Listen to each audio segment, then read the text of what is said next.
Welcome, everybody, to episode 73, another in our Listen Locally series of Mr. Robin's Hood podcast, coming to you digitally from Studio C, located within a process server's throw of a no-contact order from hole number 2 of the Woodward Municipal Golf Course in Woodward, Oklahoma. It is I, fearless co-host and full-time fool, Robin Hohweiler, or Mr. Robin to you. I'm joined, as always, by my generally coherent co-host, angst-inducing collaborator, and all-around best pal, Mikel Mauree Robinson, known throughout the podcasting uni as Mikey-on-the-Mic. You're lucky I am coherent right now. Just saying. You know, folks, we are downright fortunate to have Mikey with us today, fresh out of the Los Angeles County Jail, smelling faintly of pepper spray and misplaced ambitions. Yes, folks, she finally went full Hollywood. It all started with Mikey deciding she was going to make Ro Capara, please. Listen to her musical genius, whether he wanted to or not. He wanted to. She called in an impromptu audition / cease and desist situation. Armed with nothing but a Bluetooth speaker, a rhinestone denim jacket, and an unshakable sense of destiny, she marched straight up to the recording studio gates like Joan of Arc with a Spotify playlist. It's true. This is true. Her opening number? This one's actually true. Her heartfelt, interpretative parody of Capara's song titled Feels Sexy. Feeling sexy. Feeling sexy? Oh, sorry. God damn it, Mr. Robin. Get your shit together. Which, according to police reports, caused several studio interns to flee the scene. That's what I'm good at.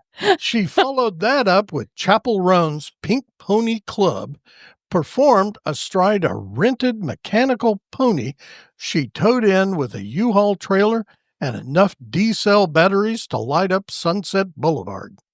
By this point, traffic had stopped and 3 influencers were live streaming while Ro Capara was reportedly watching through the blinds with genuine fear.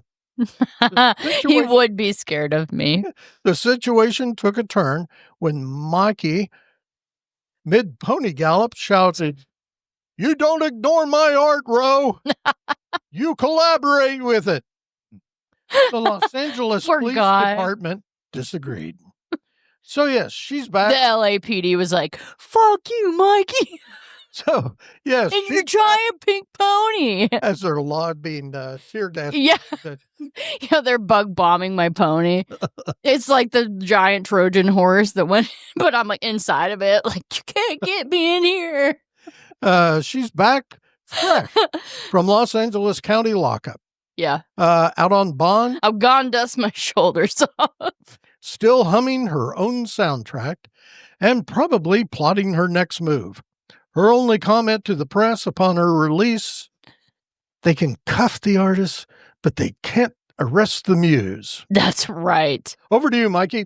Well, this is the realest story ever. And all of the stories Mr. Robin says, this one actually happened. Nobody believes that. Insert nobody believing that. But anyway, I'm just going to say howdy to our parasitic, parody-loving pervert audience.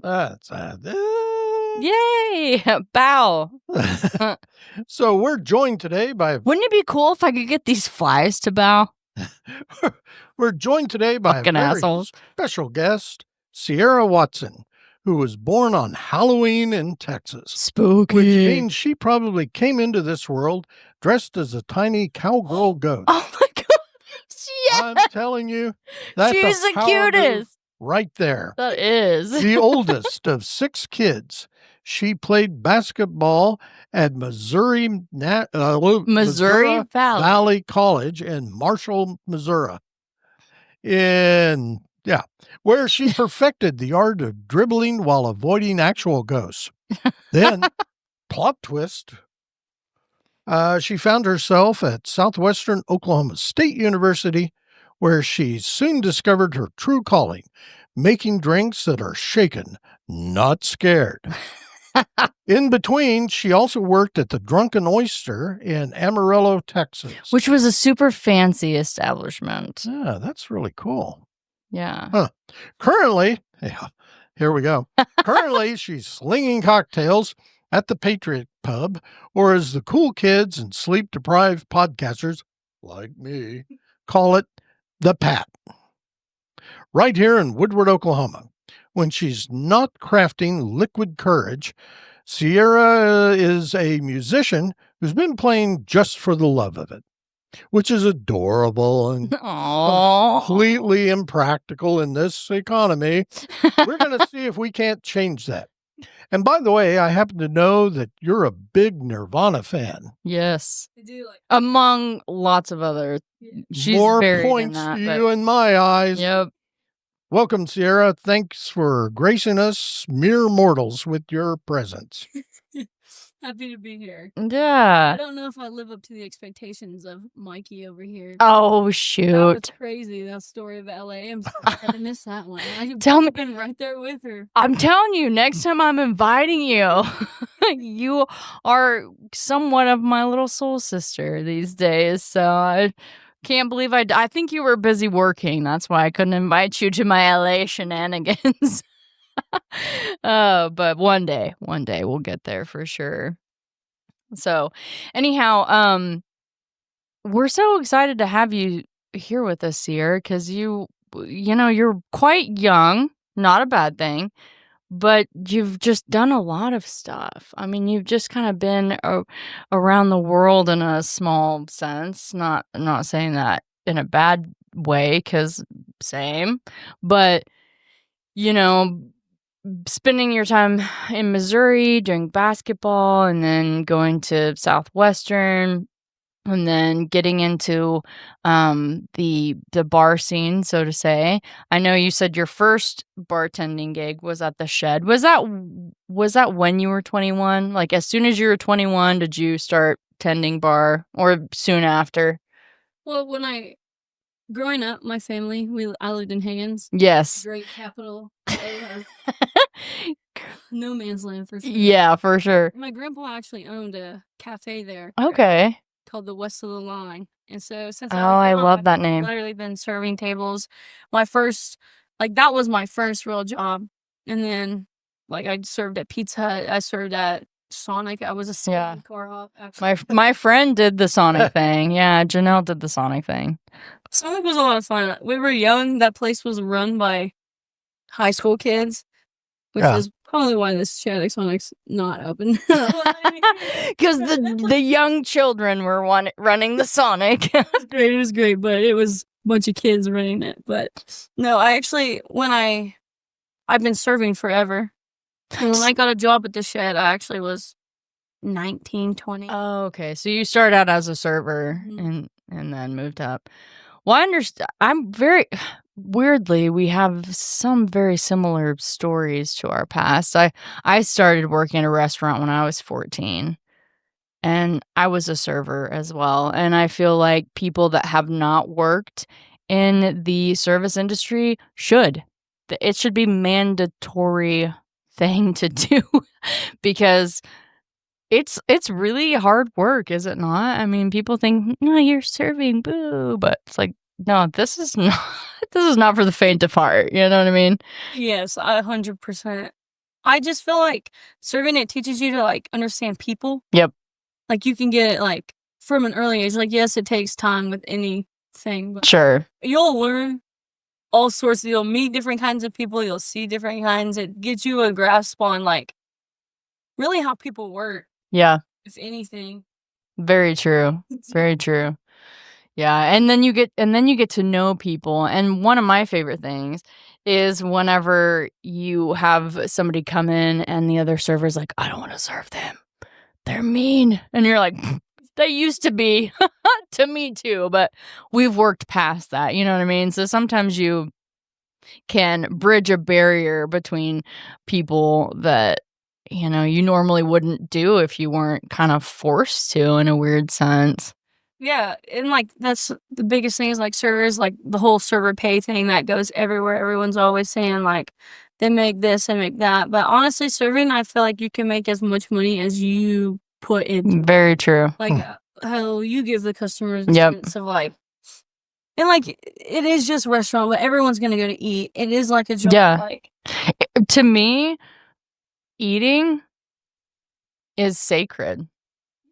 So when I was growing up, my family was very strict in that you didn't miss family dinner. It was at 6 o'clock every day, and the only way you could miss it was if it was school, church, work, or like sports related. So basically, if you were in sports in school and you were going to be at practice late or something, which a lot of times practices, you know, would end in enough time for you to be home by 6. But some of the games didn't, so you might miss then. But we would have these conversations that I still hold dear to my heart. And so to me, eating and that camaraderie with sitting at a table and, you know, indulging in food is very sacred. It's something that is special. And when you can be a part of that and make people want to come back to that establishment from their home to have more dinner is great. And it's not for everyone, I'll say that. Serving's not for everyone, huh? We've learned that. And I say serving, but, like, as, like, we go into, like, the more bartending Yes. side to me, like, I feel like everyone, like, people that just jump in to being a bartender, and some do absolutely great, but I feel like Sure. you're missing a lot of, like, the personal training you could have gone Yes. otherwise if you Yes. start from, like, the bottom and work yourself. I agree. When you started working at your grandpa's restaurant, did he start you in the kitchen? Oh, we wash dishes. Yep. I can't even count how many times, like, I would go in there with my friends, and, like, we would go in there and eat, and it would get really busy, and he would pull me from my table to Yeah. have me do the dishes. Yeah. Like, it was a teamwork system. Yep. Yep. If he knew you were out there and there was dishes maybe washing or food and you Yeah. ran, like, you weren't hanging out with your friends no more. Yeah, you're back there washing the dishes. Yeah, I get that. The guy I worked for, he became very much like my father in a sense. We would get him Father's Day cards. I mean, in the summertime, we'd spend almost every day with him. During the school year, because we were in sports and I was a cheerleader, we just worked weekends every Saturday, and then I worked every other Sunday. And he started us out in the kitchen washing dishes and then helping with like the food prep and the plate prep, because like if you had a hamburger, I don't know if your grandpa did this, but you'd have to put like the lettuce, tomatoes, onion on the side, to put everything on. And he told me, his name is Don Dillinger, he told me that I like to start you out in the kitchen washing dishes and then prepping, because when you go out to serve and you're waiting tables, if somebody asks you, well, what comes on that? You're going to know because you've already been there. Yeah. You know? I think that is such, like, you hate doing it and you feel It sucks. It's not the fun part. loser. Yeah. Be like the cute sir. Yeah. I'm like, Yeah. my little high school, like, people that I knew in high school, like my mom's friends, like, Yeah. I saw all the time too. And, like, it's like they're making all this money. Like, I thought, Yeah. money in Little Higgins. Yeah. I'm back there washing dishes. I was like, that's no fun. But You worked up to it. And then you're thankful that you were washing dishes, prepping when people are asking you the hard questions, like, what comes on that? And you're like, well, I know, because I made this plate about 300 times before they'd let me out here. So it gives you an insight to, like, yes, like when you're super busy and you're in the weeds as a server, it also gives you like the perspective of the cooks. Yes. Just as much as you're in the weeds. Yes. They're stressing out about. Oh my gosh. So it gives you. Yes. Look, so you can't be so upset about them for not having your well done. Well, yeah, because you've been there. Yeah, you've been there. It's just that brings me to Robin and I's one of our favorite people, Anthony Bourdain. Oh, yeah. And he was, I just love that man. I miss him. I miss that he's just in the world. Weirdly, I feel like the energy's off with Anthony Bourdain in the world. But he did say that, there is a lot to be said for that. Comes back to kind of like the camaraderie. Like it takes everybody in that industry to make it work.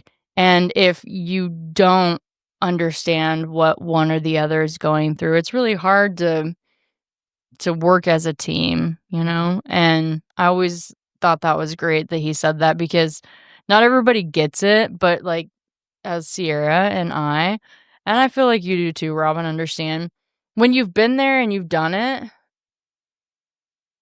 it hits a little bit different. You're like, yeah, there is a lot to be said for that, because you can very much relate to their struggle. Did I ever tell you my Anthony Bourdain story? I feel like you probably had, but like when I was trying to remember what you had said and I was wrong, could be the same. Where Anthony Bourdain, is that like someone from here? Oh my gosh, Cierra's so young, she doesn't know who Anthony Bourdain is. It's okay. This is not a bad thing. Shows one on I think the Travel Channel called No Reservations, and then I think he got pissed off at them because I think she'd know if I showed her restrictions on him. So he jumped over to Interestingly to CNN, and that one was called, I can't remember now. Anyway, they're all... Oh, I can't remember either. I'm looking them up right now. Okay. Celebrity chef, author, and travel documentator.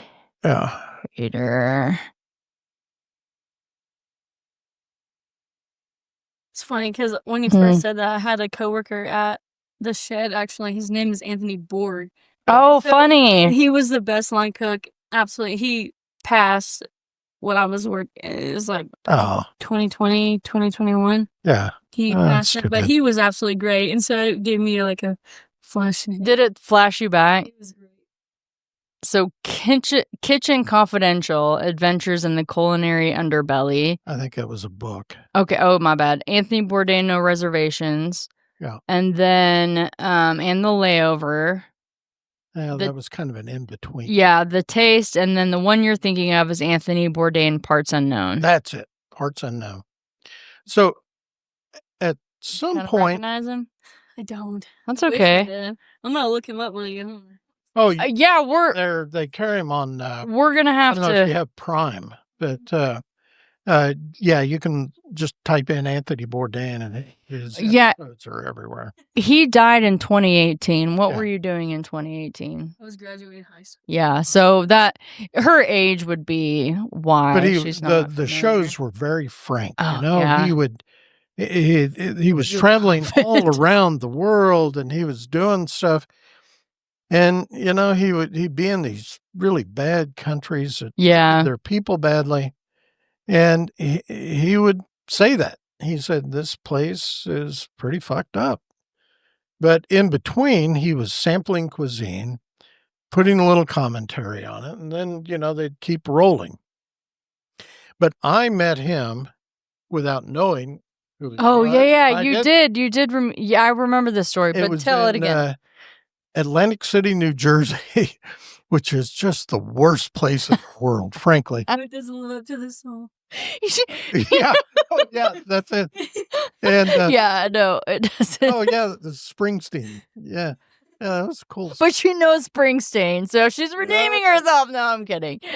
So I don't know. My wife was in. They have this boardwalk and there's shops. And, so I'm sitting out on the boardwalk on the far side with my back to the beach, and just sitting on a bench, just kind of watching the world go by. And this guy comes out of one of the hotels, because the hotels were all lined up there, and he sat down next to me, and he started smoking. I didn't care. Whatever. And we didn't really say anything. I think I may have nodded at him or something, And so my wife comes out from the shop, and I can see her eyes are like, big saucers. And she sits down next to me. And about that time, he stood up, kind of looked around, threw his cigarette down, crushed it out, and walked away. And she's like hitting me. She goes, do you know who that was? I'm like, no. And she goes, oh my God, that was Anthony Bourdain. Did you talk to him? I'm like, I have no clue who the guy is. No, I didn't talk to him. Have you ever known me to talk to anybody? And she was appalled. I can't believe. I would have been too. So anyway, that's my 6 degrees from Anthony Bourdain. That's so crazy. You know, you really didn't know who he was then, No, huh? because I hadn't started watching that show. Okay. But all as right. soon as you do, you're hooked. Yeah. I mean, it's just incredible. Yeah.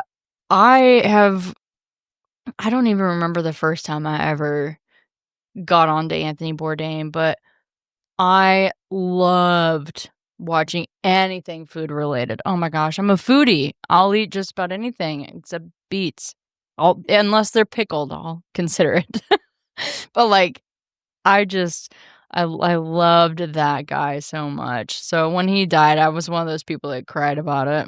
Yeah. But what you're saying is basically what he was kind of all about, because he was a chef for a long time. I mean, you know, it's like when we get done with a shift at the bar and we're like, let's just have a shot and, you know, think about the night and talk about all the wildness before we go home, you know what I mean?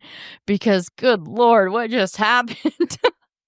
You know, some nights are crazy, and this is talking about Cierra and I working as bartenders together. We never worked in a restaurant. Shit, we'd be good at it. See, and like I love bartending so much, but I honestly miss the atmosphere of like all the servers and the cooks. Yep. All of the like dynamics you have. I miss it. Yeah, I thought I would though, because right? at the end of it, I was like, I never want to serve food again. You don't want to go home smelling like grease. Yeah, so I was like, hated all the people and like having to run it. But like honestly, it's like I don't know, it's a feeling you miss. Yeah, no, I totally get it. It's weird because some people absolutely suck at it, and I don't mean that in a bad way. We're not all good at everything, but there's like one busy night to know. Like yeah, exactly, yeah, busy night. yeah, to know who's gonna make it or break it. Yeah. But then there's those of us who it's like, even though it's crazy busy, and we're like, at the end of it, we're like, that was amazing. Yes, yeah. And then if you're somebody who really, I mean, we're both pretty social people in that regard, and it's nice to be able to connect and talk to and, you know, have conversations with varied people and just bring them an experience that they maybe wouldn't have gotten anywhere else. Because I'm telling you, the server will make or break that. The food can be great, but if the service, and even if the food sucks, right? If the service is they'll still come back just to see and like yes, and they're like, I'm tipping you because you were amazing, even though the food was kind of you can make a good time out of a very bad time. Exactly, for sure. Exactly. Also, I know this is off, but going back to like go ahead, you meeting him and not even knowing it, and like I don't know if that still like makes you upset or like that you didn't back on and think. But my senior year, we raised money, or my junior year, we raised money and we got a really cool senior vacation. And we went to like Italy and Greece and Croatia. Oh, cool. Yeah, we flew from Dallas to Toronto, went and saw Niagara Falls. And then from there, we flew over to Venice, stayed there. And then went to like Athens and we went to Croatia and like all these cool places. Oh, cool. But when we went to Croatia, that's where they filmed Game of Thrones. Right. Oh, yeah. And so everywhere, all over Croatia was Game of Thrones this, Game of Thrones that. And we were so sick of seeing it. I'm like, this show's so dumb. I'm never going to watch it. I'm never going to do anything. Well, then I started playing basketball in college and like all the other people were like talking about it. So I was like, well, let me see what it's about. And I fell in love. I don't really read books. Like I used to read them all the time in school. But like I read every book that he had written. I was literally looking up like fake things. I'm like, man, I was there. Yeah. Where the castle was, where everything was. That's cool. And I didn't even appreciate it. And I'll probably never like, but I can relate to you in that sense. Yeah, you went there, weren't able to appreciate it as you feel like it should have been appreciated, in the sense that he didn't get to have a conversation with Anthony Bourdain. I get that. Anyways, too, that I would have eaten that up. Yeah. Well, you know. nice. You live and you learn. I think I said that earlier. That's my new slogan. That's been my whole live and life. you I've got learn. 6 degrees from You nerd. all of the Beatles. Let's see. Paul McCartney. I was 10 minutes too late. He has a video called Press Uh-huh. that was made in the early 80s, and I was 10 minutes too late from being in that video because he was on one of the – I was living in London at the time, and he was on one of the London subway trains and to shoot that video. And I was they had just slammed the door shut and were turning people away. And so I missed out. George Harrison. Ooh. I when I was living, George Harrison's cool. Oh yeah. People don't give him enough credit. No. But I was living in San Diego then, and a friend of mine called me and he said, "Hey, dude, they got a used guitar down at Guitar Center at I can't remember that area. It was called Arena something." And he said, "They have the guitar that George Harrison toured with." Oh, fuck. I jumped in a car and I drove as fast as I could. I drove like a madman to get down there. And I run in the door and I'm like, "Where is it?" I knew that. Dude behind the counter's like, "What, man?" And I said, "George Harrison guitar, where is it?" What, man? And he's like, "We don't got that." And I'm like, so that's not really a 6 degrees, I suppose. I would do the same thing though. If I found out that like one of my idols. Yeah. John Lennon. Yeah. So I knew a woman. John Lennon came to Oklahoma City at some point, and he was looking for bands to finance. Mm-hmm. And this woman was the one that picked him up at Will Rogers and drove him around the city and all that. So that's a little more than 6 degrees, but yeah, okay. So carry on. I would say he didn't finance the Flaming Lips now, did he? That's who he was here to see. And was then he? He went down to Atlanta and bankrolled the B-52s. Oh, no shit. Yeah. Well, and I don't say the Flaming Lips. I absolutely love them. Robin says, yeah. Oh, yeah, we went through the whole thing where we, like, scoped out Wayne Coyne's house and shit. Yeah. I mean, we're in Oklahoma City, I'm like... driving by, shaking my fists out the way. "You stole my idea!" And then I'm admiring all his weird shit outside. I'm like, that's cool. The girl he married's the same age as me. I could have been that. You know, it was a whole thing. I know. And I met Wayne Coyne once. But I was too young for him at that time. I needed a few more years. I mean, I was... the same age as his wife is now, but I was too young at that point. You're a real Beatles expert. Oh, Beatles? He is the expert of the Beatles. No, but he doesn't beat out Jack White and being Beatles expert, though. You can't name every Beatles song within 1 second of it being played. Yeah, I can. Oh, shit. Well, we're going to make a YouTube video of you doing this. At one point, I could... Because I will get famous. I wouldn't sing, but I would recite lyrics, all the Beatle lyrics, as I put it, A to Z, because that's what... That's so funny. You've seen that video of Jack White, right? They play like a second of a Beatles song and he knows what it is. Oh, every single one. We should do it, Mr. Robin. I think you could do it too. I believe he can. I just didn't know he was that good. They have some all-time classics that are like never ending, like A Day in a Life too. I still think that's such a beautiful song. Even the weird parts in it. Yeah, it goes from like they're like sounds like spooky. Yes. Yeah. Well, and that's when really the fifth Beatle, George Martin, that was his genius, in producing and being able to manipulate the analog equipment that they were using at the time. I mean, it was just. Oh, it was just unbelievable, the stuff they were doing. that brings up, she may not know who Anthony Bourdain was, but she knows a lot of music from way back. Mhm. Like, we've had conversations. She is one person that I've come across that is up there with me on knowing music. And I loved that about her. From the first time I ever met Cierra, I'm like, God damn it, this girl knows music. And she's like I mean, you were born in what, 1999? Oh my God.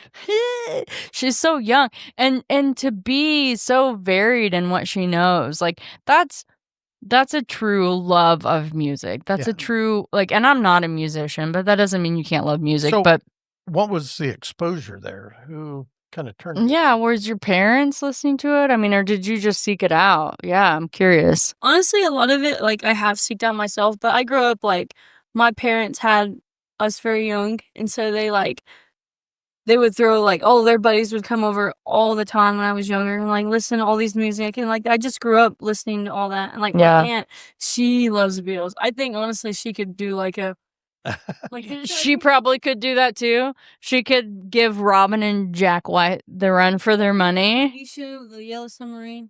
Like, It was a movie. Yeah. Animated movie. I don't know, I was very young to, like, remember exactly what it was, but I remember Mhm. that was something that, like, but then it kind of, like, as I got older, I kind of went away from it.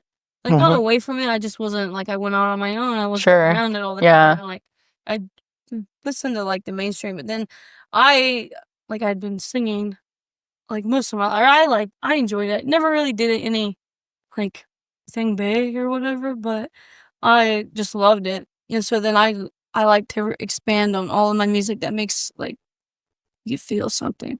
Like, I feel I like a lot love of the that. stuff you hear on the radio all the time, like, all of it's good and all of it is an art in itself. Sure. I look for more, like, when I look at people that sing music or write music or play it or whatever, I look for, like, the ones that write it themselves. Yeah. The Yeah. ones that feel it themselves. So I agree. I Right. agree. and so it puts you down all these different wormholes, and I love history. Yeah. I Yeah. love history, so Yeah. history, especially, like, all Yep. these old movies that I love, and, like, movie soundtracks, honestly, because I love movies so much. Yes, I Movie love movie soundtracks. introduced me to so many. Yes, same. Sure. Yeah. Same. Wow. I used to watch movies commentaries. I'd go watch the movie with commentary. You know what I'm talking about? Oh gosh, one of my favorite ones. The commentary is Grandma's Boy. Oh my God. It's a movie about some stoners and stuff, but the commentary on it is just, it's pure comedic gold.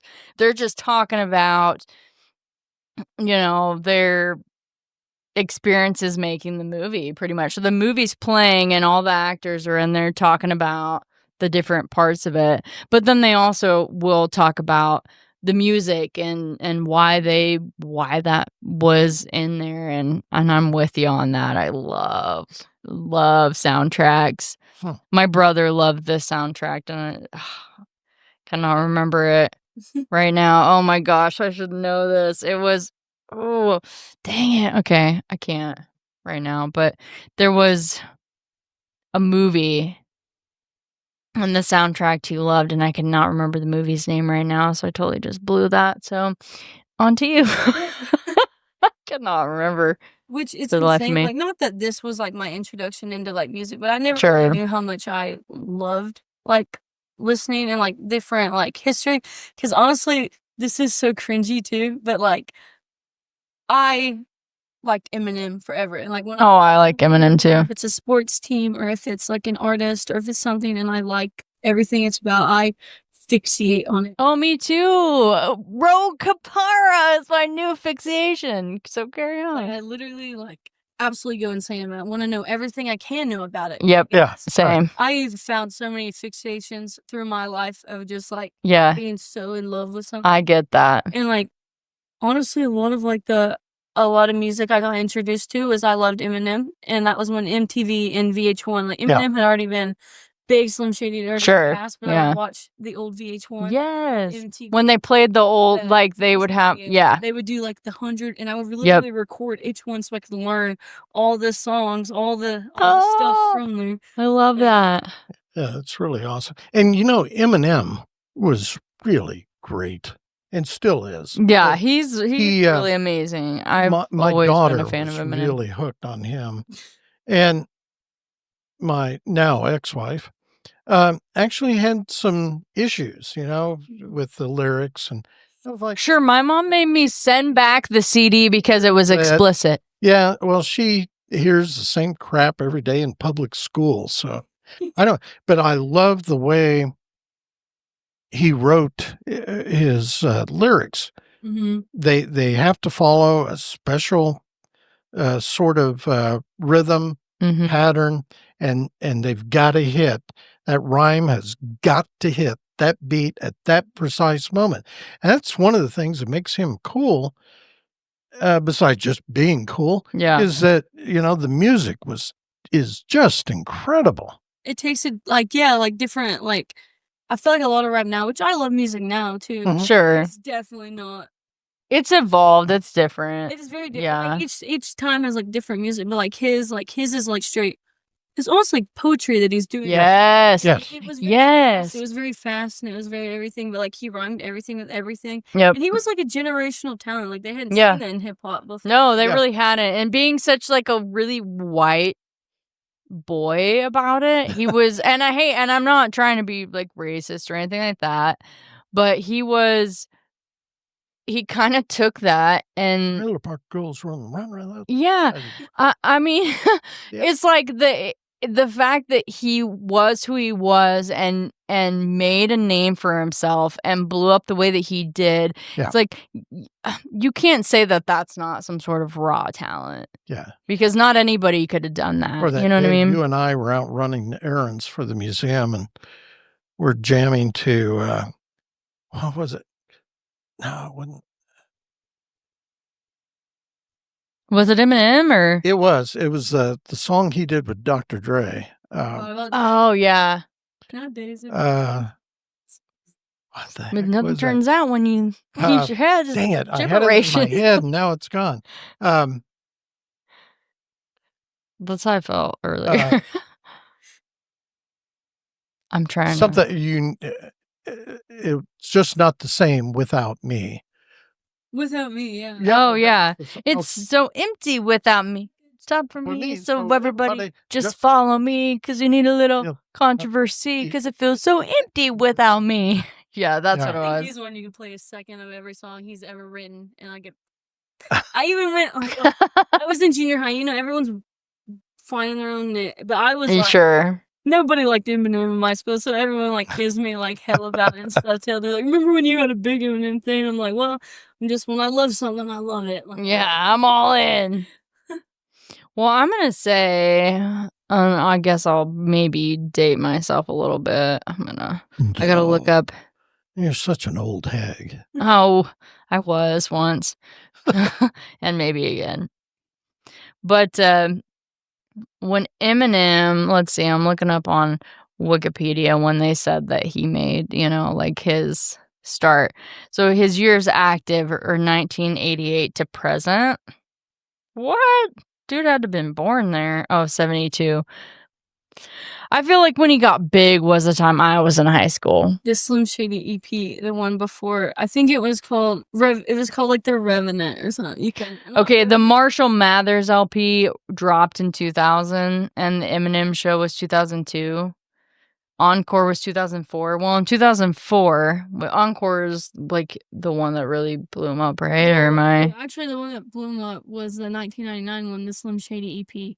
Oh, okay. And like My Name Is, that was his first hit. Oh, my name is what? My name is what? Well, even so, in 1999, I was a freaking fifth grader. I was like, I'm like, I was a fifth grader. So, I think that's awesome, though. That just kind of like shows that music is not really timely. Like people will be like, oh, well, music came out here, so it was good then. But it's if good music isn't like, if you're worth a damn, it'll last. Yes, and so here we are. I was a fifth grader when that came out, and that's about sixth grade was when I was trying to get that CD when my mom sent it back. She's like, it has explicit on it. and like coming shut back up. to like movies, bringing Mhm. everything. which this is so 8 Mile. So 8 Mile, before we even knew 8 Mile was a thing before, this is how goofy I like, how much I did not know. When I knew Eminem as, like, Not Afraid, like, Love the Way You Lie, like, I didn't Oh, I yeah. didn't know who Slim Shady was. Yeah. And then I watched the movie 21 Jump Street, Oh, Oh, yeah. and they say Not So Slim Shady, and they played the real Slim Shady, and I was like, dang, that song's good. And so then I looked into it, and I was like, no way. Mhm. These are the same people. The same people. Yep. Yes. Yep. So you do. When Encore came out, I was a freshman. So that was kind of peak for me and Was my Pamela letting you have the explicit albums? well, when I was, when I was a 5th grader when that was coming out, I wasn't making my own money. So when my mom was buying them, then no. But whenever I could buy them, I'd get my homies to buy me stuff that were 17. I had friends. One of them, Ben. Oh, yeah. Ben hooked me up.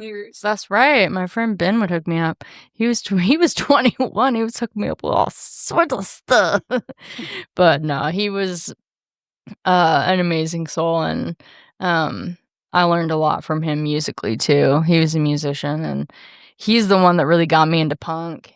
You know, gosh, and Robin and I, we've had so many conversations. He's a punk rocker too, with me. But New York Dolls was the advent of punk.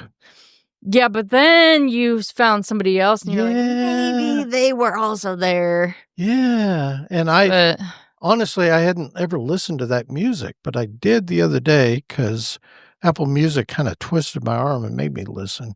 Damn Apple Music And doing stuff. I think it was MCD, maybe. That sounds maybe right. I can't remember what you told me. Awesome. Yeah. And then I've heard people make the argument that the Beatles invented punk rock when they issued the album, or the White Album, with the song Helter Skelter. And if you kind of listen to it and you go, maybe. Yeah, I don't know that we can give Beatles that, but they're amazing. It makes the music like between like the 60s and like the 80s and 90s so like crazy is going to be timeless forever because they set like different standards, I think. Yep. Because like even if you look at like Bob Dylan, he started off at like folk music. Yeah. And then very true. Very true. An amp and yeah, that's he was off. so true. Yeah. Off as such like different. Yeah. Ended up at a different. Yeah. And they kind of evolved and changed in their own regard. With the like what's going on. I feel like a lot of them had politics everywhere, but like sure, a lot of that like during that stage of American history, like, it was just going with like what the people needed to hear, what they wanted to hear. Like no, I think that there's a lot to be said for that for sure. But before we get too far off on the music, because we're going to make you play for us here in a bit, I wanted to kind of get back to your bartending. I don't feel like we touched a lot on that. And there's one thing that I will say is Cierra is an amazing bartender, and we obviously have this age gap, but whenever we brought her on at the Patriot Pub as a bartender, the first night that she worked, I was training her, and I cut myself real bad. I remember that. I broke a lowball glass trying to do a neat Jameson. And we were busy. We were so busy. It was a Thursday night. It was ridiculous. I'm like, dude, I don't even know. And I'm just hurrying, and I break this glass, and I sliced my thumb, and it was bad. Oh, I had to get 3 stitches, which seems silly. Dakota, wasn't it? Yeah, I blame this on Dakota. I do blame it on Dakota. I told him, I'm blame this on you. But and it was the position of the cut is really more or less why I had to go. Because it was right here on this. And so I called our manager, and I told her, I'm like, I'm pretty sure I'm going to have to go to the ER and get stitches. Like, it's not stopping. Brett, I was like, I'm going to glue it. And he asked me where it was. And then when I got home, he was like, no, I'm not gluing this. We're going to the ER. And text Sierra. I think I texted you. I maybe called you. I don't know. That's been like 2 years now. December will be 2 years. And I had to go to the ER. Yeah, that was the first time I came into the bar and you were in there. Oh, well, it was the first time I was expecting to find her and you're in there. And I'm like, where is she? Where's Mikel? I'm in the ER getting 3 stitches, which seems silly, but they were needed. So I did that, and well, it took probably 2 hours. I don't know. I come back, and we finished the night off, and Sierra's like, I can't believe you come back. I'm like, well, this is your first night. I'm a badass mama drama. Listen, like, this isn't shit. 3 stitches ain't got nothing on me. But I told her, I'm like, I don't think I could have done that with anybody else. Like, because she already knew what she was doing technically. I mean, she had bartended at the Shed and then at the 117 in Weatherford and then at this fancy place. I really want you to tell us about this place, the Drunken Oyster. So Cool name. yeah, I'm gonna have her tell us about that. But yeah, that's what I'm saying. Like, I'm trying to teach her mostly at this point just how to run our system and where our stuff's at. And we had maybe 3 hours before I cut myself. So she carried it till I got back, and I taught her how to close with my palm hand, and it was a whole thing. But Sierra, please tell us about your early bartending experiences, even if you want to touch on some of the Shed and the 117. But then for sure, I got to hear about this oyster. And like honestly, when I first got a job, because in Weatherford there was only like a few bars there that were actually just bars. It was literally for the most part just the 117 and the Hound. And the 117, I'd been in there numerous times and they needed help. So like that, honestly, as much I will go to the drunk note, but the You're fine. 117, You can start it there. would get absolutely insane. Like, and you would have to run it by like yourself. Like the owner, he'd be there in the morning, but like after you came in at night, you were on your own, and it didn't matter if you had 12 people in there or 200. Like you were handling all of that. And the stuff I saw, and like that honestly made me like the most like in the weeds, like crazy, like having to work through it. That place taught me a lot, like learning on the fly. Yeah. Oh yeah.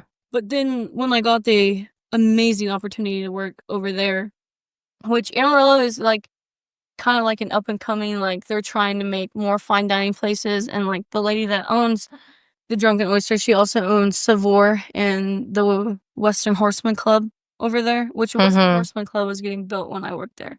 Yeah. And honestly, it makes me so sad because I actually only got to work there for like 6 months. Like I didn't work there very long. Sure. Because I got anyways, before I get to that. Before I tell you all my dirt, no, I'm just not really dirt, but you got injured, right? Yeah, I did. Yeah. But I only got the job at the Drunken Oyster because of my cousin was actually dating one of the managers there. Oh, okay. And they had expressed a point that they needed bartenders and stuff. And my brother, he had just graduated high school and he was having to live in Amarillo for a job that he got over by Canyon, like in the fire, whatever. So I was going to go move up there and help him. But the Drunken Oyster, absolutely, it was like line chefs, like the kitchen is made like everything before they even let you out on the floor. Like I did my interview, I got the job. And I thought every other place I work, you go, you do everything, and you just train a few days and you're on the floor. Not at that place. It's a little fancier, huh? They had an absolute massive wall, probably like as long as this wall behind you guys, at least. And it was all the way to the ceiling, and it had tons, like any liquor you can ever have. Like, I mean, over 50 whiskeys, 50 vodkas, like 250 wine bottles. Like, you had to know literally everything. And before they even let you on, like to serve, even before bartending, you had to know the entire menu. Yep. What sauce is going, what, just because you're going to get asked those questions, because the people that came in there, yes, you would get like normal people, but these are people that are like running businesses. Yeah, they're more prestige. They're people of I don't know, stature, you would say. Not that they're any better, but they're gonna ask you hard questions. If you can't answer it, then they may not come back because they're fucking like that. And see, like, I just moved there and I was trying to like make money. I'm like, oh, it's gonna be awesome. I literally went through like 5 weeks of training before Wow. I even was allowed behind.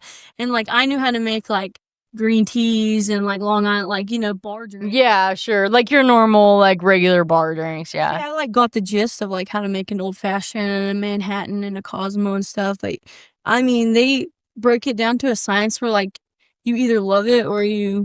Yeah, hate, like, and they kind of took it to the art form. Like, this is more than just you showing up and doing your job. This is loving it and knowing it and yeah, returning. Yeah. and it was drinks that like you never even knew you could make, and like the food, like how we talked about food being so special and like eating and stuff. Yeah. Well, it was the Drunken Oyster. It was an oyster bar and like seafood mainly. Mm-hmm. And the lady that runs that, Rory, I might say her last name wrong, so forgive me if she ever hears it. Shipsketsky. I hope she watches it. But Roy Shipsketsky, I think it's something like that. Yeah. But she had been on Food Network. Like she loved. Oh wow, yeah. Her and Albert was her like co-chef, and like they would make these amazing dishes. Like before every shift, you would have like a pre-shift meeting where everyone would come in. You would try the special for the evening. And you had to know, like, if you were the bar, and even if tables, because, like, their, like, servers did not get their own drinks. Even if someone ordered a Coke, the bar was making it. Like, Yeah. you literally made. Yeah, they just came and picked it up from you and took it back, whatever drink it was, alcoholic or not. Mm-hmm. Yeah. And see, like, it was a place that, like... It was fine dining, like, quite literally, yeah. Like, they did that because nobody would ever order Coke. Like, they order a steak and they would ask you what kind of Cabernets they had. They would get, like, oysters, and you would want to know, like, they would immediately ask, like, what pairs best with an oyster. Because we're here for, like, the overall, like, experience. Yeah, it was an experience, more or less, for sure. And I probably never would have quit working there, but I did get in, like, a silly little accident. And I had to, like, move home for a bit because of all that. And I worked at Drunken Oyster. Like, I got released or whatever. And then, like, it was, like, maybe a month and a half after I had been, like, able to do everything, like, learned everything, had all my proper stuff for them. And I worked in a cast, like, a little kid. Like, it was, like, an orange cast. Everybody signed it. The whole 9 yards. And I had an orange cast on everywhere. But the stuff I learned there, and like different people I never had like the opportunity to talk to or like be introduced to. Right. So, Yeah. Yeah, I've never worked in a fancy place like that. I will have to be honest, I kind of envy that. I've always wanted to, because Could you even get through the door? in a fancy place, well, not after she's been in LA County jail. Maybe not. I can go to a fancy place, Robin, Mr. Robin. Okay. You're like, I'm not headbutting you on this camera right now. But no, I feel like even though it was a short experience, and I'm sure they were sorry to lose you, because I mean, I just know that there are moments when we work together at the Patriot Pub where I'm like, this girl is my freaking equal. Like, seriously, like, and I've been doing it a lot longer than you because I'm older, and that doesn't mean that, you know, that regards me to be better, but it's a breath of fresh air to have somebody young that just comes up and is like, I got this. And people will come up and be like, I want you to make this. I'm like, actually, I know somebody who could potentially make this better than me, you know? And I'll pass them to Cierra because I have that kind of confidence in her. She is definitely an artist when it comes to mixing beverages and other things too. We're going to see her artistry as being a musician that I can't say that I am at all. So this is for real this time. This is a real deal.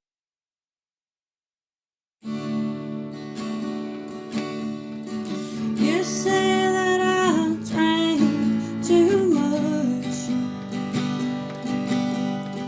Tattoos on my skin, not your son.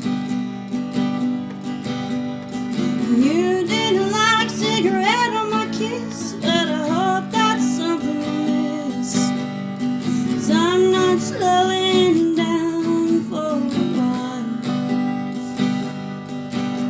Been desperate to fix where we've been. Some things need to stay broken.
Fuck the part.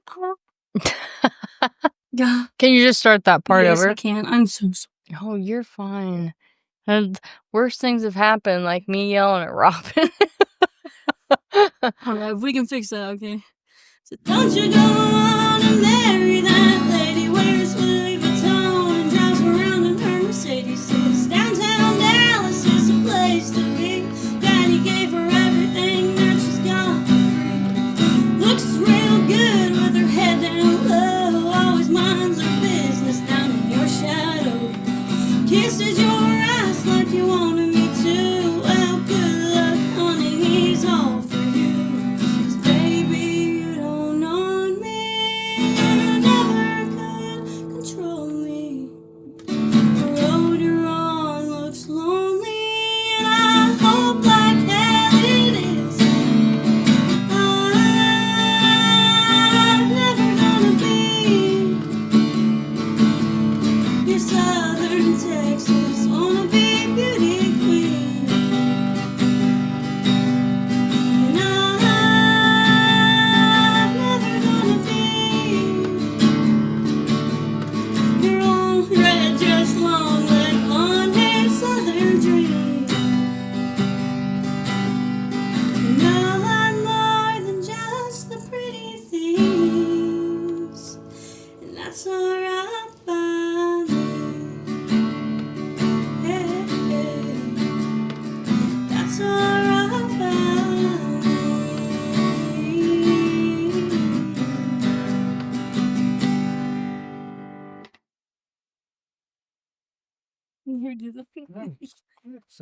Yes, that was so great. I'm over here like, oh, gotta snap all the stuff to No, my that- friend. Really, really great. Alright, thank you. This is another one that I prepared. All right, exciting. This one I've done. A lot. What's the name? It is She Would Be Loved by Maroon 5. Oh my gosh, yes. I love Maroon 5. And this is a very good song. Right through. I'm not known for my guitar playing skills, but I will do my best to rendition. Oh, you're his- good. Yeah, listen, I can't play guitar to save my life, so We just are solo music lovers that do our very best yes. to do. And I love music, and if I could play it and sing it and be merry, I would, but I will admire you All right. and everyone else that can.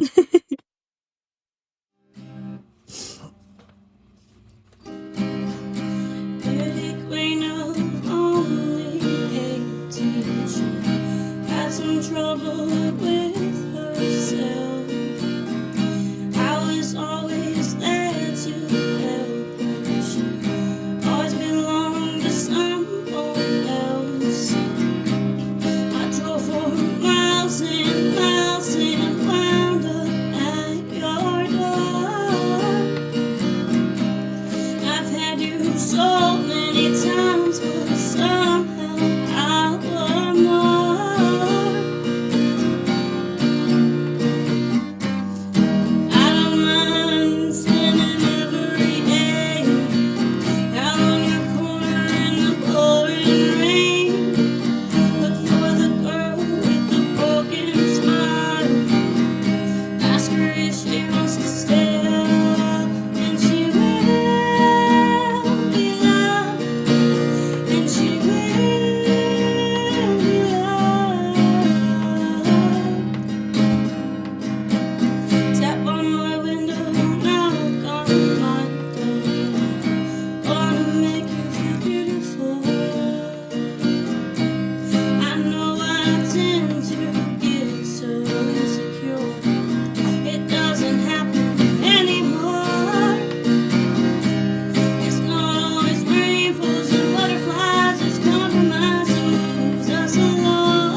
But oh my goodness. I am super stoked about you playing at the museum. Yeah. Yes. Great. And I know this is a bit out of your comfort zone. Because I know It's for a few minutes. Cool. no, The guitar was like sliding off my leg. Oh, yeah, I know. Stupid.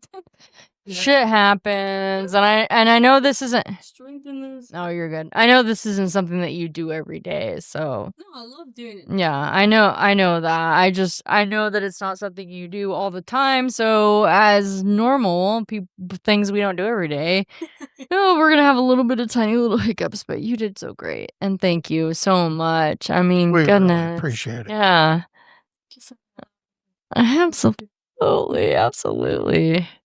I'm super stoked about making you play me more stuff after we cut this podcast short. I'm like, I know you have more songs I want to hear.